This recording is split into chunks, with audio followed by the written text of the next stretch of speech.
আসসালামু আলাইকুম viewers, welcome to my channel. আজ আমি আপনাদের জন্য বিকেলের আরও একটি নাস্তার রেসিপি নিয়ে ফিরে আসলাম। আমরা সেমাই মানেই মনে করি মিষ্টি একটা খাবার, কিন্তু সেমাই দিয়েও যে ঝাল ঝাল খাবার তৈরি করা যায় সেটা আমরা অনেকেই জানি না। আজ আমি আপনাদের জন্য যে রেসিপিটি নিয়ে এসেছি সেটি হচ্ছে সেমাইয়ের পাকুড়া। কি অবাক হচ্ছেন? তো চলুন ভিডিওটি প্রথম থেকে শেষ পর্যন্ত মনোযোগ সহকারে দেখে শিখি কিভাবে সেমাইয়ের পাকুড়া বানানো হয়। এজন্য আমি নিয়েছি ৫-৬টি কুচি করা কাঁচামরিচ, আর নিয়েছি ২টি পেঁয়াজ কুচি করে, আর নিয়েছি সেমাই আর ২টা ডিম। এই হচ্ছে আমার সেমাইয়ের পাকুড়া বানানোর উপাদান। প্রথমে আমি ডিমগুলো ভেঙে নিব। আমি এখানে ২টি ডিমই নিয়েছি, আপনারা ইচ্ছা করলে ৩টিও নিতে পারেন। অর্থাৎ সেমাইটা খুব ভালোভাবে নরম হওয়ার জন্য যতগুলো আপনি নেবেন, বেশি নিলে আবার হবে না। আর নিয়ে নিলাম ১ চামচ পরিমাণ কালিজিরা, ১/২ চামচ পরিমাণ লবণ, আপনারা স্বাদ মতো লবণ দিয়ে দিতে পারেন। হ্যান্ড উইস্ক কিংবা যে কোনো চামিচ দিয়ে আপনারা এটা খুব ভালোভাবে ঘেটে নেবেন। আমার কাছে চামিচই বেশি ইজি মনে হয়। দিয়ে দিলাম কেটে রাখা মরিচ কুচি এবং পেঁয়াজ কুচি। আমি এখন এগুলো খুব ভালোভাবে ডিমের সঙ্গে মিক্সড করে নেব। দেখুন মাত্র কয়েকটি উপাদানে কত সহজেই বানানো যায় বিকেলের নাস্তা। এখন আমি এগুলো খুব ভালোভাবে মিক্সড করে নিয়েছি। দিয়ে দিলাম সেমাই। এখন ফেটিয়ে রাখা এই ডিমের সঙ্গে সেমাইটা মেখে নেব। সেমাইটা নরম না হওয়া পর্যন্ত আমি এটা মাখতেই থাকব। অনেক সময় বাসায় দেখা যায় যে সেমাই আছে কিন্তু মিষ্টি কিছুই খেতে মন চায় না, কিন্তু আমরা জানিই না যে সেমাই দিয়েও ঝালের কিছু বানানো যায়। আর এই ভিডিওটি না দেখলে আপনারা বিশ্বাসই করতে পারতেন না যে সেমাই দিয়েও ঝালের কিছু বানানো যায়, তাও এত সহজে পাকুড়ার মতো একটা রেসিপি। আমার সেমাই মাখানো প্রায় হয়ে গিয়েছে।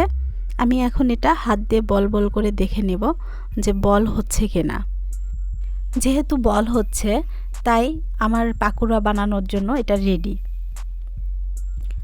চুলায় কড়াইয়ে আমি তেল গরম করতে দিয়েছিলাম এবং হালকা গরম অবস্থাতেই আমি এটা দিয়ে দিলাম। এক এক করে আমি সবগুলো পাকুড়ার বল দিয়ে দিচ্ছি।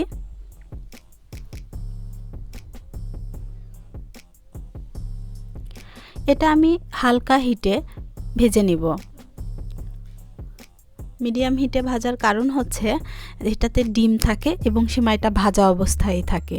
এটা ভাজতে বেশি হিটের দরকার পড়বে না, খুব অল্প হিটেই এটা খুব দ্রুত হয়ে যাবে।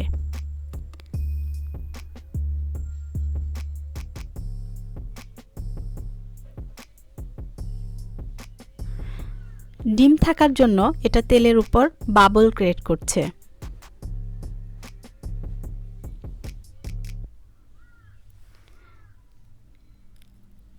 আস্তে আস্তে আমি এটা ভেজে নেব যেন এটা ভেতরের দিকেও একেবারে সুন্দরভাবে সেদ্ধ হয়ে যায়, কারণ ভেতরে ডিম আছে। ভালোভাবে ভাজা না হলে এটা আস্তে একটা গন্ধ লাগবে।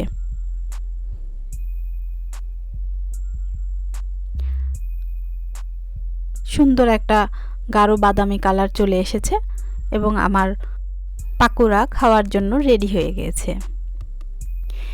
এটা আমার মেয়ে এতটাই পছন্দ করে যে আমি এটা উঠিয়ে নেবার পর থেকেই আমার মেয়ে শুরু করে দেয় খাওয়ার। ও আমাকে ব্যতিব্যস্ত করে তোলে। এখানে আমি একটা কথা বলতে চাই যে অনেকের বাসায় কিচেন টিস্যু হয়তো নেই, যেমন আজকে আমার বাসায় কিচেন টিস্যু নেই, শেষ হয়ে গিয়েছে।